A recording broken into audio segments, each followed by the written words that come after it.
দেখো, শতকরা বার্ষিক সুদের কত হারে কোনো টাকা 4 বছরের সরল সুদ আসলের 8.5% 2 দাগের অঙ্ক। দেখো একটু রাফ করছি আমি। আসলের 4 বছরের সুদ আসলের 8.5%। তাহলে পিটিআই সমান আয় আমরা জানি। তাহলে বলো সুদটা কত আছে? সুদটা আমি এক্স ধরে নিচ্ছি, সুদটা আসলের বলেছে। তাহলে এইটা 8/25 ইন্টু এক্স, সুদটা এক্স ধরলাম, আসলটাও এক্স। 4 বছর বার্ষিক সুদের হার কত? তাহলে 8% হচ্ছে বার্ষিক সুদের হার। এখানে ধরার কোনো দরকার নেই অঙ্কতে। তাহলে এক্স এক্স কেটে গেল। তাহলে বলো আর এর মান কত হবে? আর এর মান হবে এদিকে 100 উপরে 4 নিচে। তাহলে 8 গুণিত 100/25 গুণিত 4, 4/25 100 কেটে গেল 8। এইখানে তুমি শুধু উত্তর লিখবে 8%। এইটা একের উত্তরটা 8%। এবারে স্কেলিং করে দেবে, হয়ে গেল। দেখো এবারে 17 নম্বর স্কুল চলছে, 2027-এর কোয়েশ্চেন ব্যাংক। শর্ট কোয়েশ্চেন কীভাবে করবে নতুন স্টুডেন্টরা দেখবে ইউনিট পরীক্ষার। √48 এক্স প্লাস √3 হয়, এক্স ওয়াইয়ের মান কত? চলো অঙ্ক টুকি। এখানে দিয়েছে √48 মাইনাস √108 প্লাস √324 সমান এক্স প্লাস √3 ওয়াই, কিন্তু রুট নেই। এবারে বুঝো, যে যত দাপট সে তত দেখো। 6×8 = 48 বা 24 × 48 ভাগ 3 × 48, তাহলে এটা 4√3। ঝাট করে ব্রেন লিবে। বলে 108 মানে কত? 108 9 12 108 হয়, 36 3 108, তাহলে 6√3। 36 3 3 36, 36-এ 6 বেরিয়ে গেল। আর 324 তো 18 হয়, জানেন তো সবাই, বর্গমূল মুখস্থ রাখতে হবে। 18 324 মুখস্থ থাকলে টাইম বাঁচবে। এখানে -2√3, তাহলে 18 - 2√3 সমান এক্স প্লাস √3 ওয়াই। এইবারে দেখো করণের একটা ব্যাপার আছে, অভেদ করণীকে অভেদ বলা হয়। যেটা √3, তো এখানেও √3, তাহলে √3 সহগ এখানে ওয়াই, তাহলে এখানে -2, তাহলে ওয়াই সমান -2। এক্স সমান 18, পরিষ্কার বুঝাইছে এক্স সমান 18। এক্স ওয়াইয়ের মান বেরিয়ে গেল। এইটা ছিল 2 দাগের অঙ্ক। এইটুকু তুমি রাফ করবে, ওকে। দেখো এরপর 4 অঙ্কটা, এবিসি ত্রিভুজের পরিকেন্দ্র ও কোণ এবিসি 65, কোণ বিসিএ 40 ডিগ্রি, বিওসির মান। শোনো, পরিবৃত্ত মানে এটা পরিবৃত্ত যায় ত্রিভুজের, এটাকে ত্রিভুজের পরিবৃত্ত বলা হয়। এই কোণটা 65, এই কোণটা 40, তাহলে এই কোণটা তো ত্রিভুজের 3টা কোণ মিলে 180 হয়। 65 40 105, তাহলে এই কোণটা হচ্ছে 75 ডিগ্রি। বুঝা আসছে?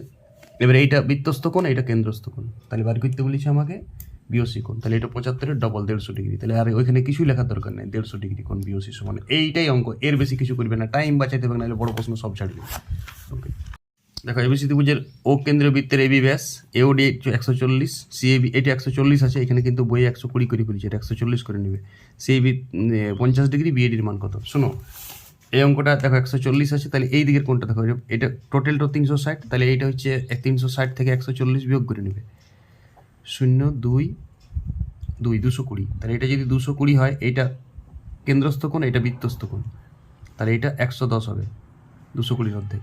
এবারে এটা 110, এটা 50, মানে 110 আর 50 হয়ে গেল 160, তাহলে এই কোণটা 20 ডিগ্রি, যেটা বার করতে বলছি সেটা 20 ডিগ্রি। তাহলে কোণ বিইডি সমান কত? 20 ডিগ্রি। এই গেল 4 দাগের অঙ্ক।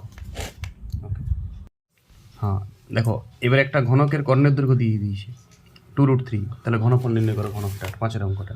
তো ঘনকের বাহু √3 হয়, জানান তো সবাই, বাহুটুকু এক্স ধরলাম। বাহু √3 সমান দেওয়া আছে তোমার কত?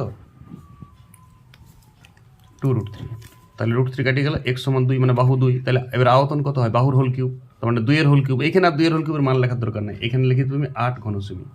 ঘনসেমি লিখতে ভুলবে না, বাস। এইভাবে 2 নম্বরের 5টা প্রশ্ন এভাবে করবে। আর 1 নম্বরের প্রশ্নগুলো আমি বোর্ডে দিয়েছি কীভাবে করতে হয়, কিন্তু রাফ তুমি শুধুমাত্র তুমি এখানে উত্তরটা এই এক পাতাতেই 16 নম্বরের পরীক্ষা হবে। 6টা শর্ট প্রশ্ন 1 নম্বরে করে, ওইটা রাফ দেখার দরকার নেই। আর 5টা 2 নম্বরে আরও ছোটো ছোটো করা যাবে, আরও জায়গায় যাবে। আমি স্কেলিং করলে আরও জায়গা, তুমি এইখানেই খুব সুন্দর জায়গা পাই যাবে 1 নম্বর করার জন্য। এইটাতে তুমি 16 পাবে। আর তারপরে বড় প্রশ্ন, টাইম বাঁচাতে হবে। মূল ফ্যাক্টর হচ্ছে টাইমটা। তুমি যদি শর্ট এমসিকিউতে টাইম খেয়েছো, তাহলে তোমার এই 40 নম্বরের পরীক্ষা দেওয়ার কোনো কাজ নাই। এইটা 15 মিনিটে করবে, আর বাকি 1 ঘন্টা 15 মিনিটে বাকি যে 24 নম্বরের বড় প্রশ্ন আছে সেইটা করবে। প্র্যাকটিস করো, সেটিং করো, তখন 40-এ 40 উঠবে। এই পরীক্ষায় যদি 40-এ 40 উঠার সময় যদি 20 মিনিট বসে থাকো লাস্টে, তুমি মাধ্যমিকও নম্বরটা 98 পাবে। 2027-এর মাধ্যমিক পরীক্ষাটা তাহলে বি সিরিয়াস। অঙ্ক শর্ট কোশ্চেনের একটি জগৎ আছে, ওই জগতে প্রবেশ করো। অঙ্ক শর্ট কোশ্চেনটা তুমি অঙ্ক ভালো জানলে যে পরীক্ষা দিতে পারবে এমন নয়। অঙ্ক খুব ভালো জানো, পরীক্ষা ডাইরেক্ট দাও না তুমি একটা, পাবে না নাম্বার। সেটিংই করতে লাগবে তুমি সময়টাকে, সময় সেটিংটা খুব ইম্পর্টেন্ট এখানে। আর তার জন্য সময় সেটিংয়ের জন্যই আমি এমসিকিউ এইভাবে করতে হবে। এমসিকিউ এইটাই তোমাকে টাইমটা বাঁচাবে, বুঝতে পেরেছো? ওকে। প্র্যাকটিস করো, প্রচুর কোয়েশ্চেন ব্যাংক প্র্যাকটিস করো। 40 নম্বরের এই 20 নম্বরটা এখন প্র্যাকটিস করো, তারপর মাধ্যমিকের সময় মাধ্যমিক দেখা যাবে, তখন 36 নম্বর শর্ট প্রশ্ন আমি দেখাই দেবো কী করে 20 মিনিটে করতে হয়। ভালো থাকো সবাই।